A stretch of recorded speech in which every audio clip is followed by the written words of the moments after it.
ಇದು ತಿರ್ಚದ ಪ್ರಶ್ನೆ. ಡಿ.ಕೆ. ಸುರೇಶ್ ಅವರು ಒಂದು ಕಡೆ ಹೇಳಿ ನಮ್ಮ ರಾಜ್ಯಕ್ಕೆ ಬರಬೇಕಾದಂಥ ದಕ್ಷಿಣ ಭಾರತಕ್ಕೆ ಬರಬೇಕಾದಂಥ ಅನುದಾನ ಏನೋ ಸರಿಯಾಗಿ ನಮಗೆ ಕೊಡದೇನೆ ಉತ್ತರ ಭಾರತಕ್ಕೆ ಜಾಸ್ತಿ ಕೊಟ್ಟಿದ್ದಾರೆ.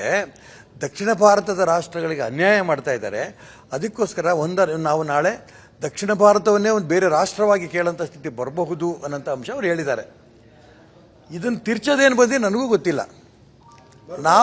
ಹೌದು, ನಾನು ಹೇಳ್ತಿರೋದು ಅದನ್ನೇ ಬರಬಹುದು ಅಂತ ಹೇಳಿದ್ರೆ ನಾವು ಬೇರೆ ರಾಷ್ಟ್ರ ಮಾಡೇ ಬಿಡ್ತೀವಿ ಅಂತ ಅವ್ರೇನು ಹೇಳಿಲ್ಲ. ಆದರೆ ಈ ಯೋಚನೆನೂ ತಪ್ಪು ಅಂತ ಹೇಳ್ತಿರೋದು ನಾವು.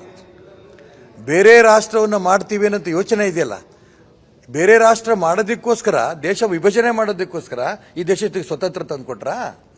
ಎಷ್ಟು ಜನ ಪ್ರಾಣ ಬಿಟ್ಟಿದ್ರು? ಅವರೆಲ್ಲರೂ ಪ್ರಾಣ ಬಿಟ್ಟಿದ್ದು ದೇಶವನ್ನು ಒಟ್ಟಾಗಿ ತಗೊಂಡೋಗ್ಬೇಕು ಅಂತ. ಆಗ ಕಾಂಗ್ರೆಸ್ಸಿಗನವರು ಹಿಂದೂಸ್ತಾನ ಪಾಕಿಸ್ತಾನ ಅಂತ ಒಡೆದಾಕಿದ್ದು, ದೇಶವನ್ನು ವಿಭಜನೆ ಮಾಡಿದ್ರು. ಹಾಗೆ ಅದನ್ನು ಮುಂದುವರ್ಸಂತ ಒಂದು ಪ್ರಯತ್ನದ ಯೋಚನೆ ಇವರಿಗೆ ಬಂತಲ್ಲ, ಇದು ತಪ್ಪು. ಇದು ಭಾರತೀಯ ಜನತಾ ಪಾರ್ಟಿ ಹೇಳಿ ತಿರ್ಚೋ ಪ್ರಶ್ನೆ ಇಲ್ಲ.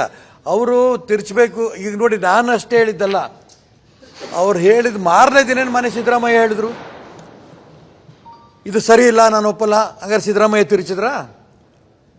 AICC ಅಧ್ಯಕ್ಷರು ಮಲ್ಲಿಕಾರ್ಜುನ್ ಖರ್ಗೆ ಅವರು ನಾವು ಒಪ್ಪಲ್ಲ, ಕನ್ಯಾಕುಮಾರಿಯಿಂದ ಕಾಶ್ಮೀರ ತನಕನೂ ಕೂಡ ಭಾರತ ಒಂದೇ ಅಂತಂದ್ರೆ ಡಿ.ಕೆ. ಸುರೇಶ್ ಅವ್ರ ಮಾತನ್ನ ಮಲ್ಲಿಕಾರ್ಜುನ್ ಖರ್ಗೆ ಅವರು ತಿರುಚಿದ್ರ? ಹಾಗಾದ್ರೆ ಮಾಡಿದ್ದ ತಪ್ಪನ್ನ ಗೌರವದಿಂದ ಒಪ್ಪಿಕೊಳ್ಳೋದು ಸುಲಭ.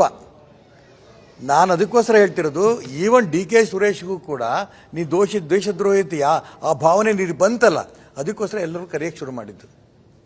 ಇಲ್ಲ, ನನ್ನ ಭಾವನೆ ಅದಲ್ಲ, ನಾನು ದೇಶ ಒಟ್ಟಾಗಿರಬೇಕು ಅಂತ ಅಪೇಕ್ಷೆ ಪಡ್ತೀನಿ. ನಾನು ಈ ಮಾತನ್ನು ಅವ್ರು ಹೇಳ್ಬಿಟ್ಟಿದ್ದಿದ್ರೆ, ನಾನು ದೇಶದ ವಿಭಜನೆ ಮಾಡೋ ದಿಕ್ಕಿನಲ್ಲಿ ದಕ್ಷಿಣ ಭಾರತವನ್ನೇ ಬೇರೆ ರಾಷ್ಟ್ರ ಮಾಡಬೇಕು ಅನ್ನೋಂಥ ಯೋಚನೆ ಬಂದಿದ್ದು ತಪ್ಪಾಗಿದೆ ಅಂತ ಹೇಳಿಬಿಟ್ರೆ ಮುಗಿದೋಗಿತ್ತು. ಈ BJP ತಿರುಚಿದ್ರು ಅಂತಾಗಾರೆ ಸಿದ್ದರಾಮಯ್ಯ ತಿರುಚಿದ್ರ? ಮಲ್ಲಿಕಾರ್ಜುನ ಖರ್ಗೆ ತಿರುಚಿದ್ರ? ಯಾರು ತಿರುಚಿದ್ರು ಅಂತ ಹೇಳಿ ಹಾಗಾರೆ ಇವರು?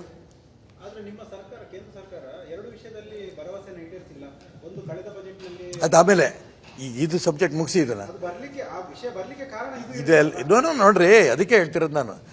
ಮಗು ಚಾಕ್ಲೇಟ್ ಕೇಳುತ್ತೆ ಅಂತ ಅಂದ್ಕೊಂಡು ಮಗುನ ತಾಯಿಯಿಂದ ಬೇರ್ಪಡಿಸ್ತೀರಾ?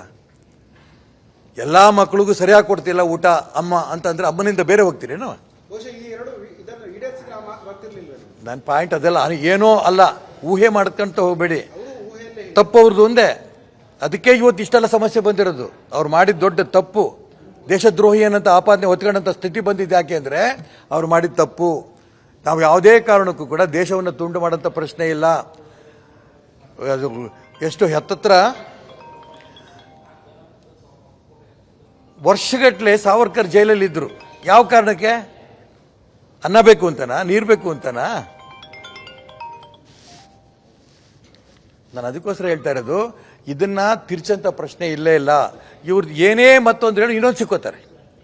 ನಾನು ಅದಕ್ಕೆ ಹೇಳ್ದಲ್ಲ, ಅವ್ರು ಹೇಳಿದ ಮಾರನೇ ದಿನವೇ ಅಥವಾ ಅವಾಗಲೇ ಒಂದೇ ಗಂಟೆಗೆ ಸಿದ್ದರಾಮಯ್ಯನವ್ರು ಹೇಳಿದ್ರು ನಾನು ಒಪ್ಪಲ್ಲ ಇದನ್ನ ಅಂತ.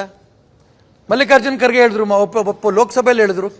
ಹಿಂಗಿರ್ಬೇಕಾದ್ರೆ BJP ಹೋಗಾರೆ ಮಲ್ಲಿಕಾರ್ಜುನ್ ಖರ್ಗೆ ಸಿದ್ದರಾಮಯ್ಯನವರು. ತಿರ್ಚಂತ ಪ್ರಶ್ನೆ ಇಲ್ಲ. ಇಡೀ ದೇಶ ಒಂದು ಅನ್ನೋಂಥ ಭಾವನೆಯಲ್ಲಿ ಎಲ್ಲರೂ ಹೋಗ್ತಾ ಇರೋಂಥ ಸಂದರ್ಭದಲ್ಲಿ ಹಿಂದೆ ಕಾಂಗ್ರೆಸ್ ಮಾಡಿದ ತಪ್ಪನ್ನ ಮತ್ತೆ ಮುಂದುವರಿಸಬಾರ್ದು ಕಾಂಗ್ರೆಸ್ಸಿಗರು ಅನ್ನೋಂಥ ಮಾತನ್ನು ತುಂಬ ಸ್ಪಷ್ಟವಾಗಿ ನಾವು ಹೇಳ್ತಾ ಇದ್ವಿ.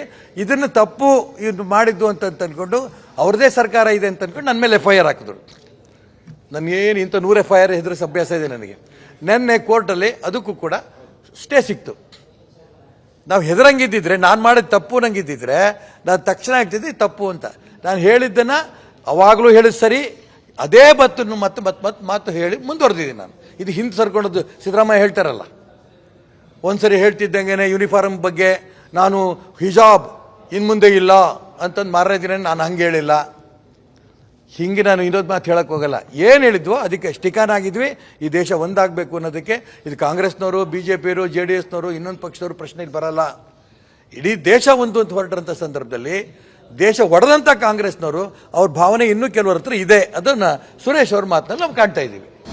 ಅನುಕ್ಷಣದ ಸುದ್ದಿಗಳಿಗಾಗಿ ವಿಸ್ತಾರ ನ್ಯೂಸ್ ಯೂಟ್ಯೂಬ್ ಚಾನೆಲ್ ಸಬ್ಸ್ಕ್ರೈಬ್ ಮಾಡಿ.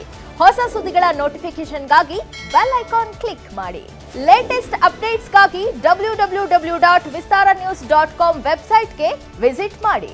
ಅಂಗೈಯಲ್ಲೇ ಜಗತ್ತಿನ ಸುದ್ದಿ ತಿಳಿಯಲು ವಿಸ್ತಾರ ನ್ಯೂಸ್ ಕನ್ನಡ ಆಪ್ ಡೌನ್ಲೋಡ್ ಮಾಡಿ.